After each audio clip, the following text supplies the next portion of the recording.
Have you ever wanted to hit a wall 300 kilometers an hour? Murder teammates midair by becoming a projectile, and cross the King's Fault Gap without having to deal with titans that won't stop trying to shoulder charge you? Well, or should I say, shatter, shatter, shatter, because in this video I will teach you how to become a Thunder Crash missile without being that stinky titan.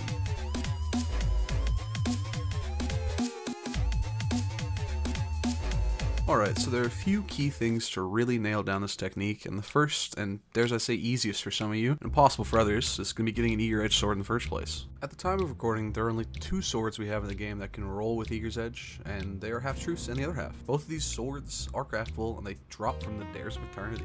The good thing is, half-truths can be farmed deterministically each week from completions of Legendaries, which will slowly fill out the craftable weapons in a knockout-style system. However, a slight issue with this system is that the other half, which is arguably the better option, is not included in that knockout-style system. So, if you do want Eager's Edge and a damage perk, you are going to have to pray to RNGesus.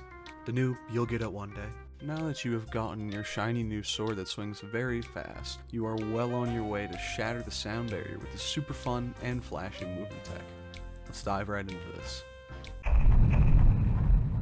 The easiest way to learn this, in my opinion, will be getting some practice in to learn the muscle memory, so just keep skating even if it does take a few tries to really get the feel for it. Here is the quick and easy version of how to launch. You basically just find yourself a ledge, swap to your sword, heavy attack, jump, and then finally well or shatter dive. That whole sequence has to be done before you go over the edge of where you were standing in that little window of time after you have swung your heavy and you are still grounded. You do, however, have some leniency in when you have to start your heavy attack after you swap. It's around 0.5 to 1 second. That time that you have, however, does depend on if you decided to waste a ping pong ball on Enhanced Eager's Edge, like some people that I know. While this may seem daunting at first, I'm going to try my best to break it down for you to make it a blast to go fast. Step 1 is going to be finding a ledge, preferably as close to a 90-degree angle as possible.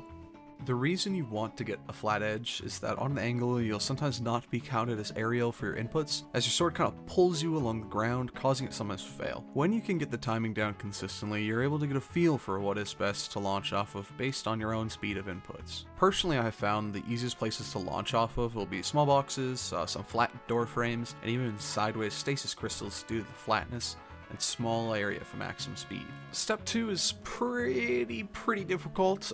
It is swapping to your sword. Wow!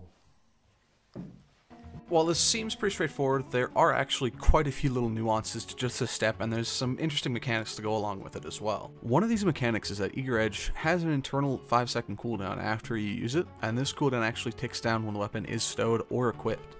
This is going to be important for a few reasons. If you're trying to chain multiple skates in a row, you have to keep that timer in the back of your head, or else you will not have an Eager Edge swing to launch you by the time you land. An easy way to keep track of that internal cooldown is to Icarus Dash, right as you swap off of your sword on that in-air light swing. Doing so keeps your dash cooldown on about the same timer as regular Eager Edge. The third step is just going to be a heavy swing. Once you are in place over your ledge and looking at where you want to go, the first input after swapping will be just doing that heavy attack over the edge. A major thing you're going to want to watch out for when doing this is if you're nearby any enemies. If you attempt to go for a skate while you're within about 10 meters, you might accidentally target them, and that will waste your well. Now, you do have the ability to avoid the accidental targeting of nearby enemies if you angle your camera straight up in order to break the sword's tracking.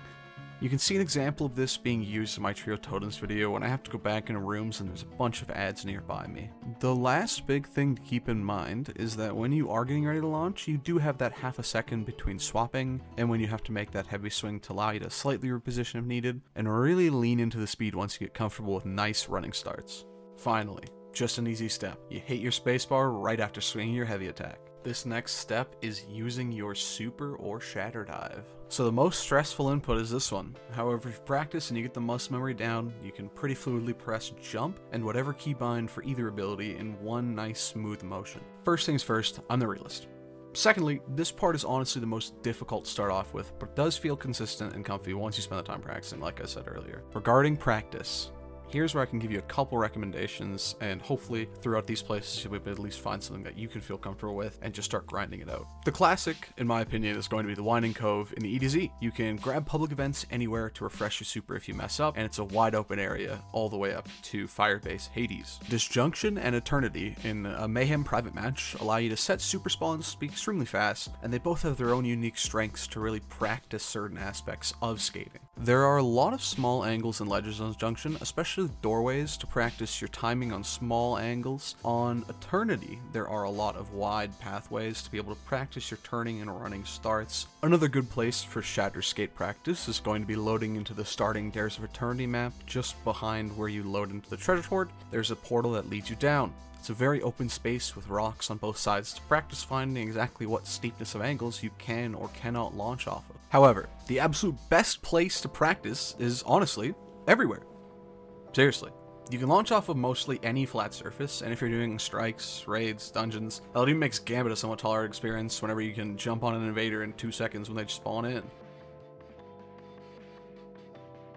This section will be about becoming consistent and really just perfecting the technique. With only 4 inputs, there are really not many things you can mess up. However, most of them can lead you to one of the 2 following outcomes. You will either well or shatter dive the ground you're standing on, or you will well or shatter dive off the edge. Now let's break down the main causes of both to try and give a point of reference to learn from. Casting your well or shattering in place will typically happen from a few different misinputs, those being jumping too slowly after you've hit your given keybind, or by supering before jumping. If you well or shatter dive slightly forward, a ledge you were on could have not been steep enough to properly make you airborne by the time you are finished doing your inputs. The other cause is being too far away from where you want to launch from, causing you to complete your inputs while you're still on the ground as opposed to being in the air. The second problem, however, is a bit easier to solve. If you cast well or shatter dive off the ledge, it is from being too slow on your inputs before you are off the ledge, causing you to cast the ability late and fall into the abyss.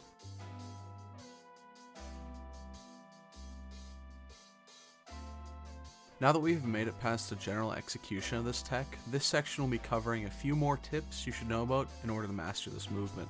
Your speed is determined by what jump you use, as well as how fast you can complete your inputs relative to the edge of where you launch from. To explain this a bit further, if you are far back on a ledge and slow in your inputs, there's more time for deceleration from being on the ground and a general slowing of your velocity late into the eager edge swing animation.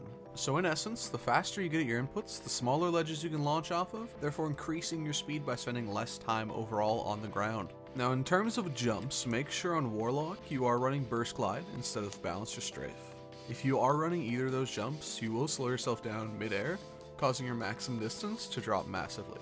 Now while it is super fun to slam yourself into walls at Mach 3, Icarus dashing or swiping your sword right before you impact is a super easy way to stop yourself from becoming a splattered bug on the side of Roke's Pyramid. You can light attack with Eager Edge even without ammo to gain a slight bit of momentum. This is great for PvP where you can use it to get to lanes unexpectedly early or change direction after a peak.